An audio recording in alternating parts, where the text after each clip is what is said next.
Hey guys, welcome to the bonus round. We are here at E3 2014 in Los Angeles, recapping all the big news and announcements for what has been a truly epic week in the gaming industry. I'm Jeff Keighley, and I'm joined by three great panelists. Victor Lucas from Electric Playground. Vic, great to have you on. Thanks for having me, pal. Also Stephen Totillo from Kotaku, and Patrick Klepek from Giant Bomb. Yeah. All right, guys, so first of all, E3 2014, what's your take? How does this E3 compare to previous E3s, Vic? I think it was a good, focused, games-driven E3. I think this is what we needed as an industry. I think we needed to see sort of what the next gen kind of entailed, and I think we got a nice selection of titles to be excited about. Really, you know, I think the buzzword is 2015, though. I think everything is going to be next year. Yeah. Stephen, best E3 ever? Last year's E3 was definitely more exciting because you had PlayStation and Xbox going up against each other. It is a quieter E3. I think for people attending, that's a good thing because it's not as jam-packed and just sort of overstuffed. I've heard different interpretations as to whether this is a sign of decline for the gaming industry or just like a sign of sanity for the industry. I'm going to go with sanity. I think it's focus. Yeah. So Klepek, what you've been having the Bombcast every night, lots of guests coming by. What is your what's the sentiment you're feeling about this year's E3? I mean, it's an interesting.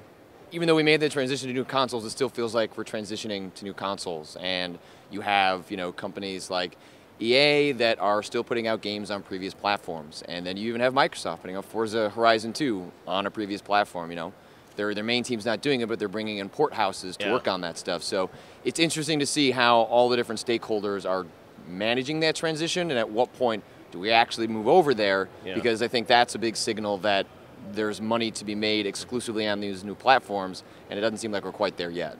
All right, so let's get into the big three, what they did here at E3, looking at the press briefings, starting with Microsoft. Xbox One, obviously back at the scene of the crime, where last year they had a lot of trouble at E3. Wow. This year they came back with what I've been saying was a solid but safe press conference with a lot of great content. I saw online, people that usually do those abridged videos, they've been saying there's not enough content to work with. This press conference didn't give me enough humor.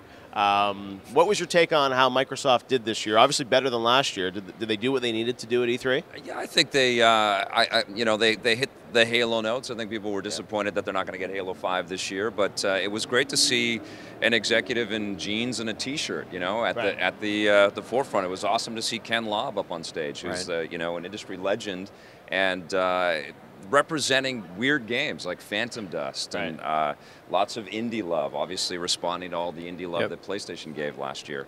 I think it was a strong showing for sure, and I think Xbox owners have a lot to be happy for. I don't know if it was strong enough to gain a lot of new Xbox owners. That's the big question.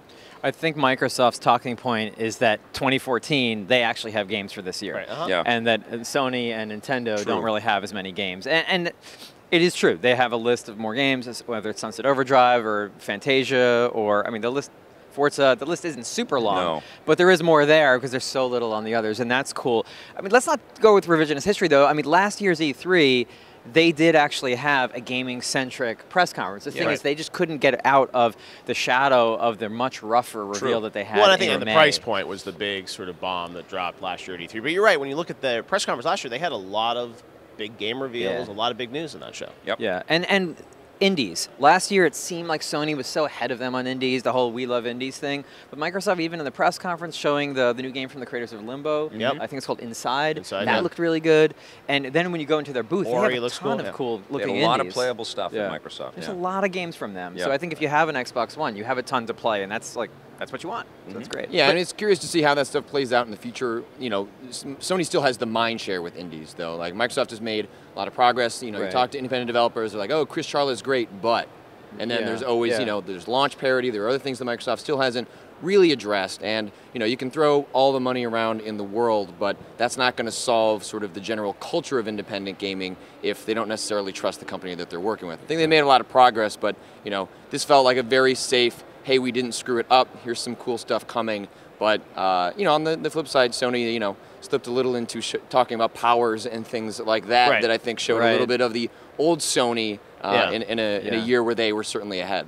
But, Microsoft wanted to build momentum. They gained some ground, I think, with fans. But, as we know, Sony right now pulling ahead in terms of console sales. Did Microsoft do anything here that you think is going to sort of change the conversation or gives them an opportunity this holiday season to pull ahead? I'll tell you what will happen, especially in the indie space. I don't know if you guys follow Brian Provinciano, the guy that created Retro City Rampage. He put the game on everything, basically one person doing all of that stuff. He's been pretty vocal about blasting the way that Microsoft treats independent developers. So if he changes his tune on Twitter, that will be a good sign. Sea change. Yeah, that Microsoft hasn't happened yet, though, right? It has not happened yet, as far as I know. All right, guys, hold that thought. We'll be right back here on the bonus round.